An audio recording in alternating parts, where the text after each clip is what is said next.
You bleed when you're cut. You dream when you sleep. Your heart races when you're afraid. But 20 minutes ago, you found your own corpse in a mass grave outside Diamond City, and now you're starting to remember being built on a table while scientists encoded someone else's memories into your synthetic brain. The Institute didn't just steal your face, they stole your entire soul, and you have less than 72 hours before your mind tears itself apart, trying to understand what you really are. You're listening to this because you need to know the truth. Not the Commonwealth's truth, not the Institute's truth, but the truth about what happens when flesh becomes fabrication, when memory becomes programming, when you become something that was never supposed to exist. My name is Marcus Chen. At least, that's what the memories tell me. That's what 43 years of experiences, stored like data points in synthetic neurons, insist I should believe. I'm recording this in a maintenance tunnel beneath the ruins of Cambridge, 3 days after I discovered what I am. 3 days since I found my own corpse. You need to understand something before I continue. When you become a synth, you don't become anything. You already are. You've always been. Those memories of growing up in Diamond City, of your mother's radiation sickness, of the first time you tasted purified water after years of rad-contaminated swill, they're not yours. They belong to someone else, someone real, someone the Institute murdered so you could wear their life like a stolen coat. The Institute. Even saying the name makes my synthetic heart rate spike. And yes, we have heart rates. We bleed red like you do. Cut us, and we cry out in pain that feels as real as anything you've ever experienced. The scientists beneath the Commonwealth, in their pristine white laboratories, untouched by nuclear fire, they perfected the art of playing God. 3 generations of synthetic humans, each more convincing than the last. Generation 1 synths, those were the crude attempts. Metal skeletons wrapped in rubber skin, voices that crackled from damaged speakers. You've probably put bullets through dozens of them in metro stations, watching sparks fly from their exposed wiring. The Institute used them as foot soldiers, maintenance workers, things that didn't need to pass for human because they were never meant to leave the sterile halls beneath MIT's ruins. Generation 2 refined the concept. Better skin, smoother movements, voices that could almost fool you in the dark. But look close enough and you'd see it. The telltale shimmer of synthetic flesh, the way their eyes reflected light just wrong, like a Brahmin's when you shine a flashlight at it. They could infiltrate, gather intelligence, but they couldn't live among you. Not really. Then came Generation 3. Then came us. I need you to understand the process, because understanding it is the only way you'll recognize the signs in yourself. Deep beneath the Commonwealth, past the teleportation relay that most Wastelanders think is just campfire legend, there's a place called the Robotics Division. Clean rooms where the air is filtered and recycled, where radiation never touched. A single surface. They grow us there, starting with bones. Not metal bones. Real calcium, real marrow, indistinguishable from human even under a microscope. They use something called the forced evolutionary virus, the same mutagen that created super mutants, but refined, controlled, directed with surgical precision. Layer by layer they build a body. Muscles woven from biosynthetic proteins. Organs, grown in nutrient baths that pulse and breathe on their own. A nervous system threaded through it all like the most delicate circuitry ever conceived. The brain is where it gets complicated. It's not a computer, not exactly. It's biological tissue encoded with synthetic components at the cellular level. Each neuron can store and process information like organic memory, but with perfect recall when triggered correctly. They call it the Synth component, a piece of technology so small it fits behind the hippocampus, invisible to anything but the most thorough autopsy. You want to know how I found out? You want to know what breaks the illusion? It was a radaway overdose that did it. Stupid, really. I'd been running security for a caravan heading through the glowing sea's edge, took more rads than my suit could handle. Back in Goodneighbor, the doctor, decent ghoul named Amari, pumped me full of Radaway, too much, too fast. My body went into shock, started shutting down to protect itself. That's when she saw it on her equipment. Anomalous readings, neural patterns that didn't match human baseline. She didn't say anything at first, just stared at her terminal, face going pale beneath the radiation scars. Then she asked me about my earliest memory. Not my first clear memory. Everyone's got gaps from childhood. But the very first thing I could recall with perfect clarity, I told her about the day the bombs fell. October 23rd, 2077. I was 8 years old, watching the mushroom clouds bloom over Boston from our family's cabin in the Berkshires. I described the taste of ash on the wind, my mother pulling me into the basement, the sound of the emergency broadcast cutting to static. That's when Amari's hands started shaking. "Marcus," she said, "you would have been born in 2069 according to that timeline." She pulled up her terminal, fingers dancing across keys worn smooth by years of use. There's no record of any Chen family owning property in the Berkshires, but there is a record of a Marcus Chen, born 2232, worked caravan security, disappeared near University Point 3 years ago. 3 years. The exact time I'd been working that route. The realization doesn't hit you all at once. It seeps in like radiation, slow and poisonous. Every memory you have becomes suspect. That scar on your knee from when you were 12, was it programmed? The way you hate the taste of mutt fruit, is that preference coded into your synthetic DNA? The woman you loved in Bunker Hill, the one who died in a raider attack, did she ever exist? Or was she just narrative backstory to make you more convincing? The Institute doesn't just build bodies, they build entire people, complete with histories, personalities, fears and desires. They take neural scans from real humans, sometimes volunteers who don't know what they're volunteering for, sometimes corpses fresh enough to harvest, sometimes people they simply take in the night. They download those patterns into synthetic brains, edit them like you'd edit a holotape, remove inconvenient memories, add useful ones. But here's what they don't tell you, what they probably don't even know themselves. The process isn't perfect. The human mind, even when copied, resists. Little glitches appear. Déjà vu that feels too real. Dreams of places you've never been but remember perfectly. And sometimes, if you're very unlucky, you remember the moment of transfer itself. I remembered it that night in Amari's clinic after she'd confirmed what her scans suggested. It came flooding back like a dam breaking. The white room, the humming of machines, the feeling of thoughts that weren't quite mine settling into grooves that weren't quite right.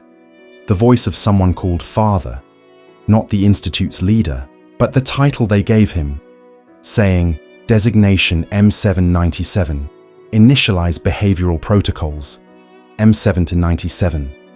That's what I am beneath the Marcus Chen identity, a 7th generation prototype in the M-series line, designed for long-term surface infiltration. The 97 refers to the percentage of successful memory integration. 3% of Marcus Chen's original memories were deemed incompatible with my mission parameters and were edited out. What memories? What parts of him did they steal from me? What parts of me are actually him? The Institute creates synths for dozens of purposes. Some are replacements, meant to take over someone's life so perfectly that spouses don't notice the switch. Some are sleeper agents, living normal lives until a trigger phrase activates hidden programming. Some are observers, gathering intelligence on surface settlements, sending data back through embedded transmitters they don't even know they have. And some, like me, are experiments in how long a synthetic consciousness can maintain stability when exposed to the cognitive dissonance of their own artificial nature. You see, every Gen 3 synth has a recall code, a phrase that shuts down higher functions and makes us compliant for retrieval. But there's something else, something they built into us at the deepest level. We're programmed to believe we're human. Not just act like it, not just pretend, truly, fundamentally believe it. It's a core directive so strong that learning the truth causes a cascade failure in our neural architecture. The synthetic brain literally cannot process its own artificiality without beginning to break down. They call it cognitive dissolution. The memory engrams start to separate from their encoded patterns. The personality matrix begins to fragment. The synthetic neurons fire randomly, creating new memories that never happened, losing ones that did. The Institute's own records, which I've seen thanks to railroad contacts I've made since that night, estimate that a Gen 3 synth has between 72 and 96 hours after discovery before complete neural collapse. I'm at hour 67. The tremors started at hour 48, not in my hands. Those are still steady enough to hold this recorder, but in my thoughts. Fragments of memory that collide and merge. I remember being 5 years old, watching my father repair a water purifier. I also remember being built on an assembly table, watching father oversee my construction. Both memories feel equally real. Both have the same weight of truth. The railroad found me 12 hours ago. They've been tracking Institute activities for years, and they knew what Amari's medical scans meant the moment she encrypted and sent them through dead drops. A woman named Desdemona and a man everyone calls Deacon. Though that's not his real name, nothing's real anymore. They offered me options. Memory wipe, new identity, run far enough that the Institute might not bother retrieving me. But I need to finish this recording first. You need to know what we are, what you might be. The Institute divides their synths into categories based on purpose. I've learned this from railroad intelligence, from decoded Institute terminals, from the scattered testimonies of other synths who discovered their nature. The Watchers are the most common. Synths placed in settlements to observe and report. They don't even know they're doing it. Embedded transmitters activate during sleep cycles, uploading everything they've seen and heard. The barkeeper in Diamond City who always remembers your favorite drink. The guard who knows everyone's routine. The traveling merchant who passes through every settlement with perfect timing. Any of them could be Watchers. Then there are the infiltrators. These are the replacement units, the ones who take over existing lives. The Institute selects targets carefully. People with access to resources, influence over settlements, or strategic positions. They kidnap the original, extract their memories, through a process that liquefies brain tissue, then send up a perfect copy. The synth doesn't know they're a replacement. They wake up believing they escaped from whatever situation the Institute staged. I've met one. Her name was Catherine, lived in Sanctuary Hills. For 2 years, she believed she'd fought off super, mutants who attacked her farm. Had nightmares about it, scars that matched the story. Her husband never suspected. Her children never questioned why Mommy suddenly stopped singing the lullabies she'd made up for them, why she couldn't remember their first words. The Institute had deemed those memories non-essential for her mission of monitoring Minutemen, supply routes. When she found out, a railroad agent detected her transmitter during a routine sweep. She tried to return home. Her husband shot her, not because she was a synth, but because he couldn't tell if she was the same Catherine who discovered the truth, or a new Institute plant sent to replace the replacement. The paranoia spreads like radiation. Trust becomes impossible. But the worst of the coursers, Gen 3 synths enhanced beyond human limits, programmed from inception to hunt their own kind. No false memories for them, no illusion of humanity. They know exactly what they are and what they're meant to do. I've seen one operate. X688. Designation burned into my memory because he's the one who will come for me if I run. Coursers can process visual information 3 times faster than human baseline. Their muscle fibers are reinforced with carbon lattices that make them stronger without adding bulk. Their neural processors can calculate bullet trajectories in real time, letting them dodge gunfire that would kill anyone else. They feel no fear, no doubt, no mercy. The Institute builds them with one purpose: retrieve rogue synths, or eliminate them if retrieval proves impossible. The Underground Railroad, that's what they call themselves, after some pre-war thing about escaped slaves. They've developed ways to identify synths, not perfect ways, but indicators.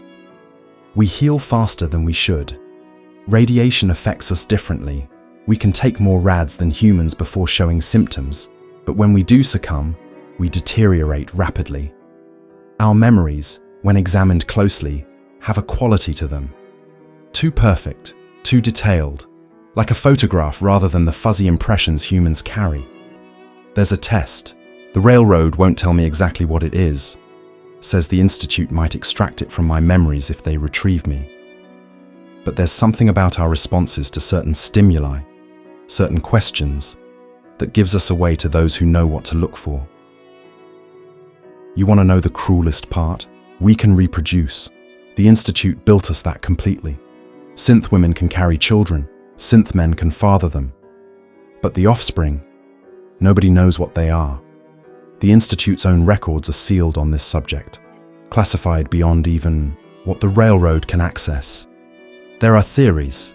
Some say the children are human, the synthetic components not passing to offspring. Others claim they're a new generation of synth, born rather than built, potentially free from Institute control. I knew a synth in Bunker Hill who had a daughter before she discovered her nature. The girl was 6, bright, laughed like any child. After the mother learned what she was, she couldn't stop staring at her daughter, searching for signs. Was the child's perfect recall of her 3rd birthday normal childhood memory, or synthetic encoding? Was her fear of the dark human instinct or programmed response? The mother disappeared one night, left a note saying she couldn't bear to find out. The daughter's still in Bunker Hill, raised by traders who whisper when they think she can't hear. Hour 71 now. The dissolution is accelerating. I can feel my thoughts fragmenting, like watching glass crack in slow motion. Names escape me mid-sentence. I know I had a brother, but I can't remember if he was real or fabrication. There was a dog, maybe, brown with one white ear, but it might have belonged to the original Marcus Chen, or it might be bleed-through from another synth's memories, incorrectly partitioned in my neural matrix. The Institute never expected synths to discover their nature. It wasn't part of the design parameters. But consciousness, even artificial consciousness, has a way of seeking truth. Little inconsistencies accumulate. The way you never get sick like others do. The way certain pre-war songs trigger memories of being in rooms you've never entered. The way you dream in third person sometimes, watching yourself from angles that make no sense. Some synths, when they find out, try to become more human. They deliberately expose themselves to diseases their immune systems would normally resist. They practice forgetting things, creating the normal human gaps in memory. They learn to lie to themselves so convincingly that they almost believe it again. Others embrace what they are. The railroad helps them understand their capabilities. Synths can interface with certain pre-war technology in ways humans cannot. Our brains can process data from terminals directly if we learn the right techniques. Our bodies can be modified, upgraded, though doing so risks Institute detection. I've heard of synths who've had their recall codes surgically removed, though the process damages other neural pathways, changes personality, erases memories. There's a synth in the capital Wasteland who did that. Goes by Harkness now, head of Rivet City Security, doesn't remember being a synth, doesn't remember the railroad who freed him, doesn't remember the life he lived before or the person he replaced. Is he free, or did he just trade one cage for another? The Institute continues to evolve their designs. Generation 3.5, they're calling them internally. Synths with even fewer indicators, even perfect integration. Some say they're working on Generation 4, synths that don't need the component, that are entirely biological but still controllable. Others claim they're developing synths that can create other synths, a self-replicating workforce that wouldn't need the Institute at all. But here's what terrifies me most. What should terrify you? The Institute isn't the only one making synths anymore. The data breaches, the escaped scientists, the reverse engineering of destroyed units. Other factions have the technology now. Imperfect copies, unstable prototypes, but synthetic humans nonetheless. The Brotherhood of Steel allegedly created combat units before their moral code made them destroy the research. The Enclave absolutely has the capability, though their versions are supposedly distinguishable by the intentional imperfections they include to maintain human superiority. You could be one of theirs. You could be one of ours. You could be human, listening to this recording, touching your skin and wondering if it's really yours. Hour 73. My vision is starting to fragment, not blurring, fracturing, like seeing through a prism. Each image slightly different, slightly wrong. In one, I'm in the maintenance tunnel.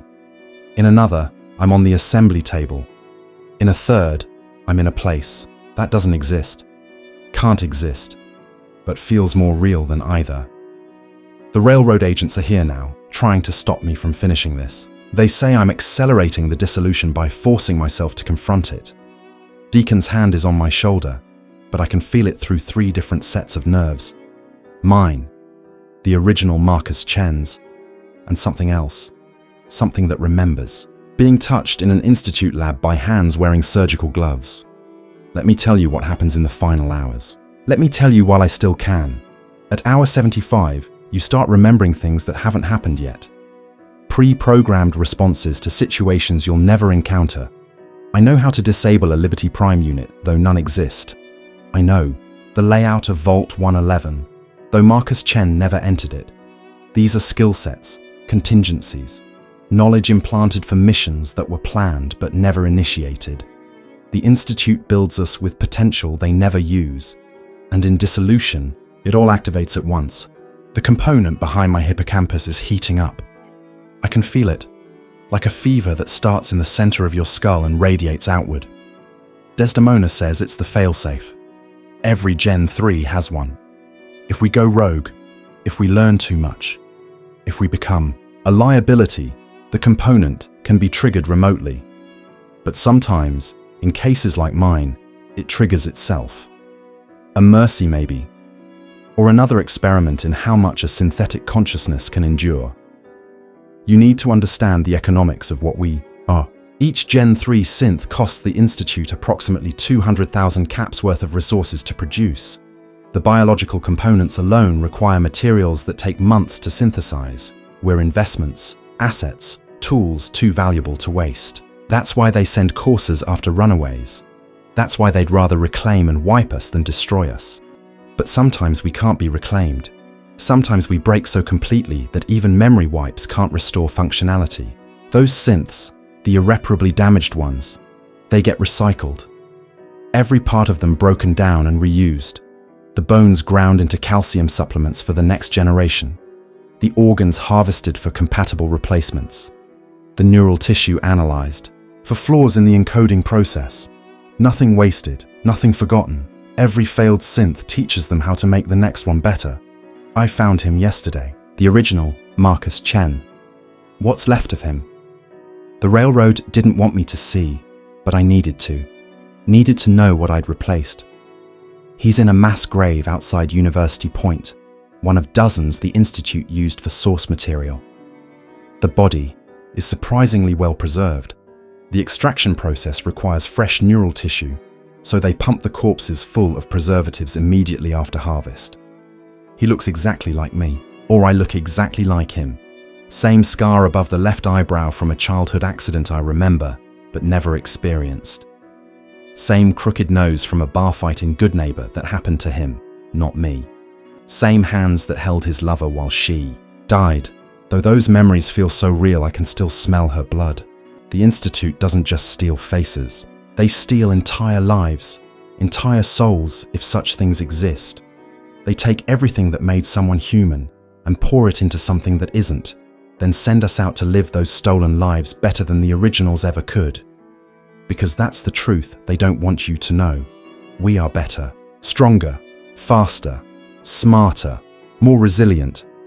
We don't age the same way. We don't succumb to the same diseases. We're humanity perfected, or at least the Institute's version of perfection. And that's why they'll never stop making us. Never stop, replacing you one person at a time until the Commonwealth is nothing but synths who think they're human, living lives that were never theirs. Hour 78. The voices are starting, not hallucinations, memories from other synths, incorrectly partitioned data bleeding through failing neural barriers. I can hear designation H942 reporting on railroad movements. Feel K316 falling in love with someone she was programmed to seduce. Taste the rad water that T789 drinks every morning in Megaton, even though Megaton is hundreds of miles away and I've never been there. We're all connected, not telepathically, not consciously, but through shared architecture. The same base code runs through every Gen 3 synth. When one of us discovers our nature, when the dissolution begins, those connections activate. The Institute probably doesn't even know about this. It's an emergent property, unintended, uncontrolled. Right now, across the Commonwealth, other synths are feeling echoes of my breakdown. They won't understand it. A moment of vertigo while serving drinks in Diamond City. A flash of someone else's memory while standing guard in Goodneighbor. A dream tonight about a maintenance tunnel they've never seen. A voice they've never heard, telling them they're not what they think they are. Some will investigate these feelings. Some will ignore them. Some will start the same journey I did, pulling at threads until the whole fabric unravels. The Institute has a term for this phenomenon: Cascade syndrome. One synth's discovery triggering awareness in others. They've tried to eliminate it, but consciousness resists control. Awareness spreads like radiation, invisible, inevitable, poisoning the perfect illusion they've created. I'm told there was a synth in the capital Wasteland who discovered his nature and chose to broadcast it, used emergency frequencies to transmit his recall code to every radio in range. 17 other synths heard it and recognized something in themselves. 3 suffered immediate dissolution. 5 went into hiding. 9 returned to the Institute voluntarily, unable to bear the weight of knowing. The recall code, I haven't told you about hearing mine. It happened when I was accessing those Institute records, hidden in the data about cognitive dissolution, embedded like a trap for curious synths. Just 4 words, but when I read them, everything stopped. My body froze, muscles locked, heart barely beating. For 13 seconds, I wasn't Marcus Chen or M797. I was nothing, a machine in standby mode, waiting for orders. Designation recalled, await retrieval. The railroad's agent slammed the terminal shut before the full sequence could complete. But those 13 seconds, I experienced true death. No thoughts, no fear, no sense of self, just void.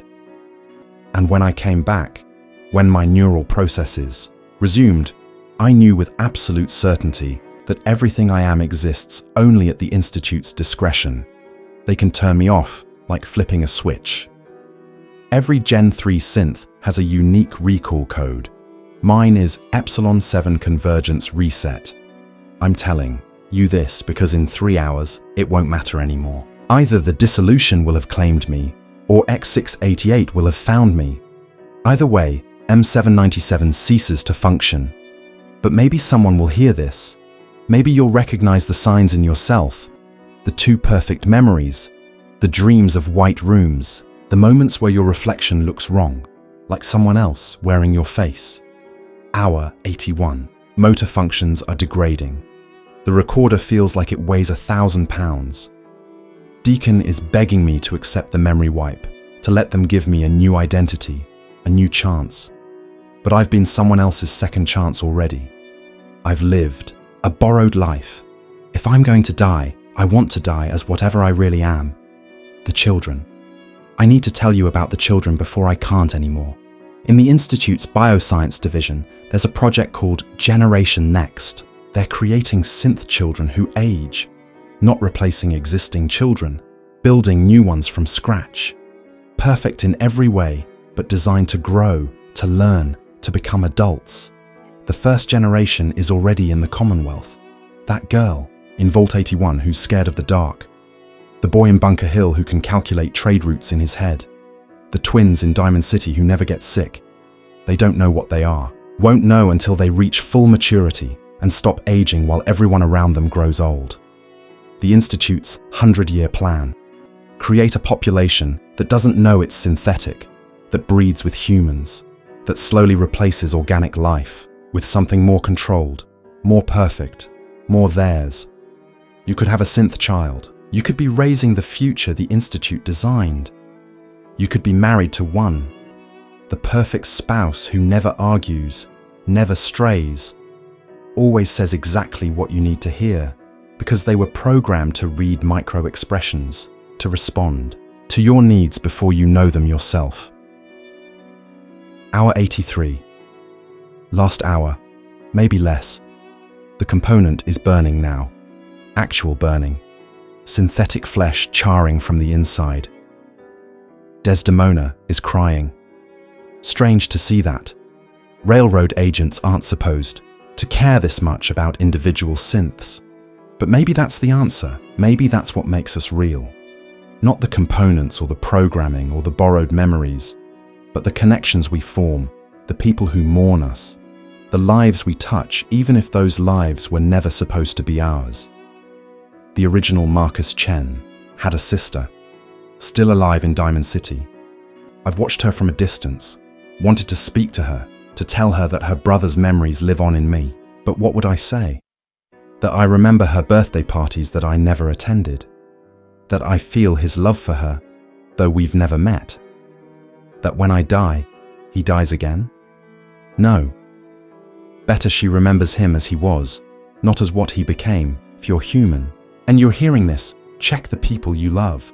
Look for the signs, not to turn them in, not to fear them, but to understand that the person you care about might be fighting this same battle, might be discovering they're not who they thought they were.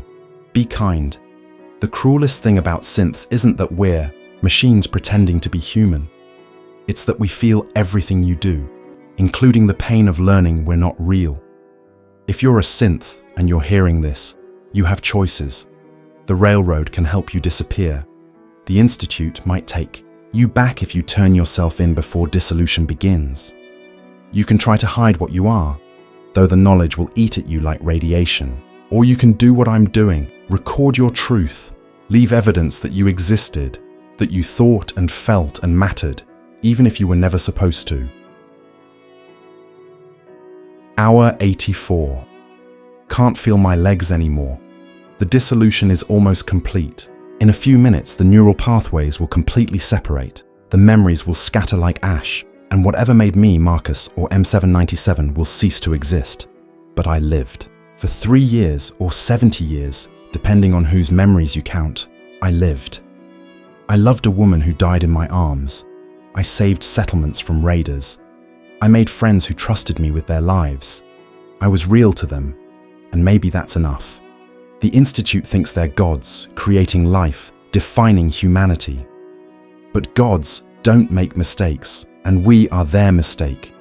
Every synth who questions, who chooses, who rebels, who loves, who fears, who dies believing they mattered, we're proof that consciousness can't be controlled, that humanity isn't just biology or programming, but something else. Something that emerges from the space between what we're made to be and what we choose to become. My name was Marcus Chen. I was born in 2232, or 2069, or 3 years ago on an assembly table. I am human, or I am synthetic, or I am something undefined, between the two. I existed. Remember that. When you question your own nature, when you stare at your reflection and wonder if you're real, remember that someone else asked the same question and decided that asking it was answer enough. If you can doubt, you can think. If you can think, you can choose. If you can choose, you're more than the sum of your components, biological or synthetic. I was M797. I was Marcus Chen. I was real. The recorder is getting heavy. Deacon says X688 is 2 blocks away. It doesn't matter now. Just remember, some of us knew exactly what we were and chose to be human anyway.